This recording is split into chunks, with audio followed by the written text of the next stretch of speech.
মেনকা গোস্বামীর নাম উঠে আসছে, তিনি এবার সংগ্রামী যৌথ মঞ্চের পক্ষ থেকে সওয়াল করবেন। এই বিষয়টা আপনি কিভাবে দেখছেন? না দেখুন, একটা কথা বলি, রাজনীতি আর আমাদের ওকালতি পেশা দুটো আলাদা। এর সাথে তো রাজনীতির কোনো সম্পর্ক নেই।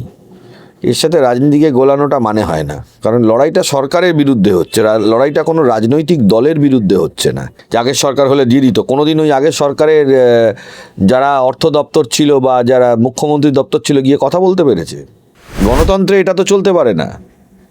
সরকারের স্ট্যান্ড থাকবে, সরকারের বিরোধিতা হবে। যেমন বর্তমান সরকার যদি কোনো ভুল পদক্ষেপ হয়, যারা বিরোধী সরকারকে সঠিক দিশা দেখাবে বিরোধীরা, এটাই গণতন্ত্রের নিয়ম।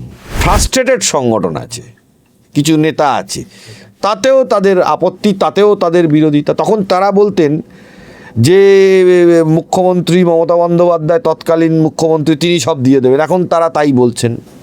মেনকা গোস্বামী যেহেতু আপনাদের সংগ্রামী যৌথ মঞ্চের হয়ে লড়াই করছে, তাহলে তারা কি এবার যে সাধারণ কর্মীরা আছে তাদের খেপিয়ে তোলার মতো কিছু কথাবার্তা বলবে না? এর কোনো মানে আছে? যারা প্রশ্ন তুলছেন, দেখুন, তাদের কথা আমি বলবো না, ওই দালালদের প্রশ্নের উত্তর আমি দেবো না। স্যার, এদিন 20 মিনিটের ছোট্ট একটি শুনানি হলো সুপ্রিম কোর্টে ডিএ নিয়ে। 20 মিনিটে ঠিক কী আপডেট উঠে এলো? অ্যাকচুয়ালি যে রিপোর্টটা হয়েছে সেই রিপোর্টের কপিটা আমরা পাইনি। তো সেই রিপোর্টের কপিটা আমরা পাবো, তারপরে আমরা পুরোটা বুঝতে পারবো সরকারের কি স্ট্যান্ড, কমিটি কি রেকমেন্ড করেছে। প্রত্যেকটা জিনিস সরকার বলছে তারা প্রত্যেকটা পয়েন্ট ওয়াইজ ধরে ধরে করেছে। তো দেখুন, সুপ্রিম কোর্টের রায় যখন এসেছে, এত বড় একটা অ্যামাউন্ট, সবাইকেই বলবো যে আপনারা ধৈর্য হারাবেন না, লড়াই জারি আছে, লড়াই থাকবে। এরিয়ার ডিএ আপনারা পাবেন 2019 রোপা, এবং ভবিষ্যতের ডিএর জন্য সেই লড়াইটাও জারি থাকবে, এটুকু বলতে পারি মানুষের কাছে। কিন্তু এইখানে অনেক কর্মচারী সংগঠন বলছেন যে এই সরকার ও আগের সরকারের তুলনায়, এমনকি এমনও কথা, এই কথাটা উঠে আসছে যে আগের সরকার থাকলে কিছুটা পাওয়া যেত, কিন্তু এই সরকারের আমলে সেই সম্ভাবনা দেখা যাচ্ছে না। যেগুলো বলছে সেগুলো দালাল। দালাল সব আগে 100 বার, নাহলে তো কী শব্দ ব্যবহার করব? যেগুলো বলছে সেগুলো দালাল, এর বাইরে কি বলবো বলুন? 2011 সাল থেকে আর 26 সাল পর্যন্ত আপনার দিয়ে দিল না একটা সরকার, লড়াই জারি ছিল। এই সরকার এসেছে, এই সরকার বলছে আমরা চেষ্টা করছি। এই সরকার যদি দিতে না পারে, যদি এই সরকার ফেলিওর হয়, এই সরকারের বিরুদ্ধে লড়াই হবে। কে বলেছে ছেড়ে দেওয়া হবে? লড়াই তো হচ্ছে, ছেড়ে তো দেওয়া হচ্ছে না কোনো কিছুতে। আর তারা বলছে যে আগের সরকার দিয়ে দিত। কোথা থেকে দিত? 1 পয়সা দিয়েছে নাকি? তো দালাল বলবো না তো তাদেরকে আমি কি বলবো? যে 4% কথা মমতা বন্দ্যোপাধ্যায় সরকার বলে গেছিল, সেই 4% নিয়ে তারা বলছে সেই 4% তাহলে এই সরকার কেন দিল না? এই কথাগুলো, এইসব লোক খেপানো কথাবার্তা বলার কোনো মানে হয় না। যে সরকার, তো আগের সরকার দিয়েছে কি? তাহলে মামলা করেছেন কেন? তাহলে মামলাটাই বা হয়েছিল কেন? আগের সরকার যদি দিয়ে থাকতো। অদ্ভুত ধরনের যুক্তি বা বিষয়টা হয়ে যাচ্ছে না। বরং এই সরকার যিনি আছেন, এই সরকারের কাছে আবেদন করুন, এই সরকারের সঙ্গে সমঝোতা করুন, কথা বলুন, প্রয়োজনে লড়াই করুন, যাতে প্রাপ্য ডিএটা পাওয়া যায়। আগের সরকার দিয়ে দিত, এই যে কথাটা বলছে, যারা বলছে, আমি নাম বলবো না কারোর, তাদেরকে দালাল ছাড়া আমি কি বলবো? যারা বলছে এই লড়াইয়ে স্যার আমরা একাধিক সিনিয়র আইনজীবীকে সুপ্রিম কোর্টে দেখেছি, কিন্তু এবার মেনকা গোস্বামীর নাম উঠে আসছে, তিনি এবার সংগ্রামী যৌথ মঞ্চের পক্ষ থেকে সওয়াল করবেন। এই বিষয়টা আপনি কীভাবে দেখছেন? দেখুন, সংগ্রামী যৌথ মঞ্চের আইনজীবী গোপাল সুব্রমণিয়াম স্যার ছিলেন, আছেন, থাকবেন। তিনি একজন আন্তর্জাতিক স্তরের আইনজীবী। সবসময়ের ক্ষেত্রে তাকে বড় হিয়ারিংগুলো ছাড়া পাওয়া খুব শক্ত। ছোটোখাটো হিয়ারিংয়ে তিনি খুব একটা থাকেন না, এটা ঘটনা। আপনারা যারা এই নিয়ে ইন্টারেস্টেড, আপনারা খুললে, মোবাইল খুললে, ইন্টারনেট খুললে দেখতে পাবেন। এখানে আমি কোনো আমলুকচুরির বিষয় নেই। তা সেইখানে যেসব হিয়ারিংগুলো উনি থাকতে পাচ্ছেন না, সেখানে একজন পেশাদারী আইনজীবী আমাদের এই সংগ্রামী যৌথ মঞ্চের প্রয়োজন ছিল। তা এই দিন মেনকা ম্যাডাম ছিলেন কলকাতাতে, এই দিল্লিতে। তো তাই জন্য তিনি দাঁড়িয়েছেন। তিনি একজন পেশাদারী আইনজীবী, তাই জন্যই তার কাছে অ্যাপ্রোচ করা হয়েছিল। তিনিও রাজি মামলাটা করতে, তারও ভালো লেগেছে মামলাটা। তিনিও কর্মচারীদের জন্য, গরিব মানুষের জন্য লড়াই করার জন্য তিনি অঙ্গীকার। কিন্তু যে আইনজীবী একাধিকবার মমতা বন্দ্যোপাধ্যায়ের হয়ে সওয়াল করেছেন, মমতা বন্দ্যোপাধ্যায়কে বিভিন্ন সময় সাপোর্ট দিয়েছেন, আইনি পরামর্শ দিয়েছেন, তাকেই পাওয়া গেল, আর কাউকে পাওয়া গেল না। না দেখুন, একটা কথা বলি, রাজনীতি আর আমাদের ওকালতি পেশা দুটো আলাদা। ওকালতি পেশাতে তিনি একজন পেশাদারী আইনজীবী, তিনি লড়াই করবেন, আছেন, আমাদেরও ভরসা লেগেছে, ঠিক আছে তিনি আছেন। এর সাথে তো রাজনীতির কোনো সম্পর্ক নেই, এর সাথে রাজনীতিকে গোলানোটা মানে হয় না, কারণ লড়াইটা সরকারের বিরুদ্ধে হচ্ছে, লড়াইটা কোনো রাজনৈতিক দলের বিরুদ্ধে হচ্ছে না, লড়াইটা হলো কর্মচারীদের অধিকারের জন্য। তার মধ্যে একটা সরকার জানাচ্ছে যে হ্যাঁ আমরা দেব, তারা কথা বলছেন। আগের সরকার একদিন কথা পর্যন্ত বলেননি, যে দালালগুলো বলছে এখন দাঁড়িয়ে, যে আগের সরকার হলে দিয়ে দিত। কোনোদিন ওই আগের সরকারের যারা অর্থ দপ্তর ছিল বা যারা মুখ্যমন্ত্রী দপ্তর ছিল গিয়ে কথা বলতে পেরেছে?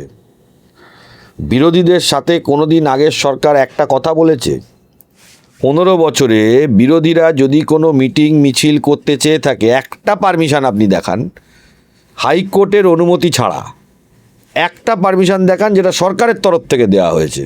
সে বিরোধী বলতে সে রাজনৈতিক দল হতে পারে, অরাজনৈতিক সংগঠন হতে পারে, যে সরকারের সাথে টাসেলে যাবে তাকে কোনো কিছু করতে দেওয়া হতো না।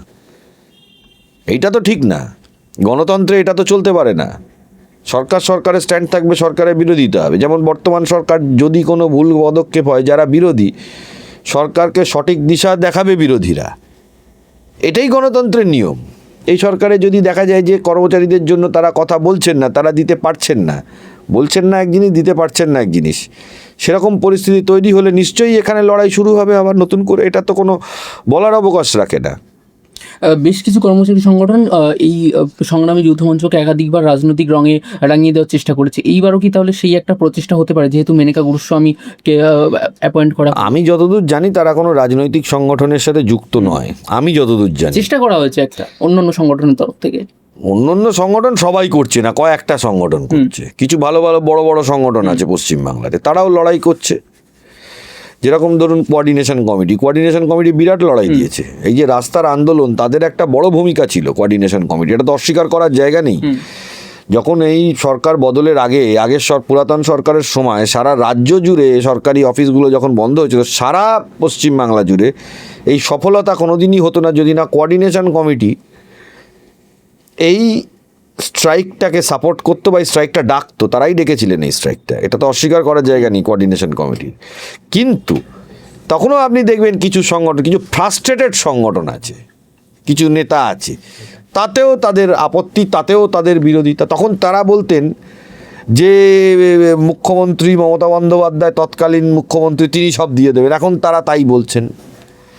তো এই সেক্টরটাকে যারা প্রাক্তন মুখ্যমন্ত্রী মমতা বন্দ্যোপাধ্যায় যাকে বলছেন যে তিনি দিয়ে দিতেন, তাদেরকে আমি দালাল বলবো না তো কি বলবো।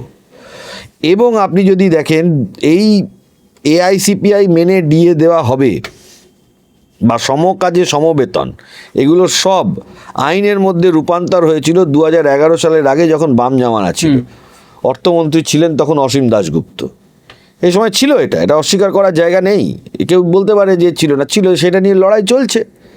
এখন বর্তমান সরকার যে আছেন তারা হয়তো, আমার যেটা বিশ্বাস, তারা চেষ্টা করছেন। তারা 1 সেপ্টেম্বর থেকে বলেছেন যে 20% দেবেন। যদি এই সরকার দিতে বেশি বিলম্ব করে বা বেশি দেরি হয়, লড়াই শুরু হবে। লড়াই করার জন্য প্রচুর সংগঠন আছে। একটা শেষ প্রশ্ন এই বিষয়ে, আপনি বললেন ভুল বার্তা বা লোক খেপানো বার্তা বিভিন্ন সংগঠন দিচ্ছে, তাহলে মেনকা গোস্বামী যেহেতু আপনাদের সংগ্রামী যৌথ মঞ্চের হয়ে লড়াই করছে, তাহলে তারা কি এবার যে সাধারণ কর্মীরা আছে তাদের খেপিয়ে তোলার মতো কিছু কথাবার্তা বলবে না, এর কোনো মানে আছে? দেখুন, তারা কি বলবে তাতে কিছু যায় আসে সেই উদ্দেশ্যে সাধারণ না, তারা কি বলবে তাতে কিছু যায় আসে না। যিনি আইনজীবী তিনি একজন পেশাদারী আইনজীবী, খুবই ভালো আইনজীবী সত্তা নিয়ে তার কোনো প্রশ্ন হবে না। একজন ডাক্তারের কাছে যদি পেশেন্ট যেতে পারে, তাহলে একজন আইনজীবীর কাছে একজন ক্লায়েন্ট তিনি যেতে পারবেন না কেন? আর আমাদের সংবিধান বলেছে any person can take any lawyer of his choice, right to defend. আমাদের সংবিধানে বলা যে আমাদের যে কোনো কেসের ক্ষেত্রে যে কোনো লয়ারকে নেওয়াটা হলো তার সাংবিধানিক অধিকার, প্রোভাইডেড সেই লয়ার মামলাটা নেবে, সেটা হলো বিষয় যে আমার এই লয়ারকে প্রয়োজন। আপাতত এই মামলায় মেনকা গুরুস্বামী থাকবেন। গোপাল স্যারকে যদি অ্যাভেলেবেল পাওয়া যায়, ডেফিনেটলি গোপাল সুব্রমণিয়াম স্যার থাকবেন, সঙ্গে বিকাশ রঞ্জন ভট্টাচার্য ছিলেন, তিনি আছেন, তিনিও থাকবেন। অসুবিধে তো কোথাও নেই এখানে। যারা প্রশ্ন তুলছেন দেখুন, তাদের কথা আমি বলবো না, ওই দালালদের প্রশ্নের উত্তর আমি দেবো না।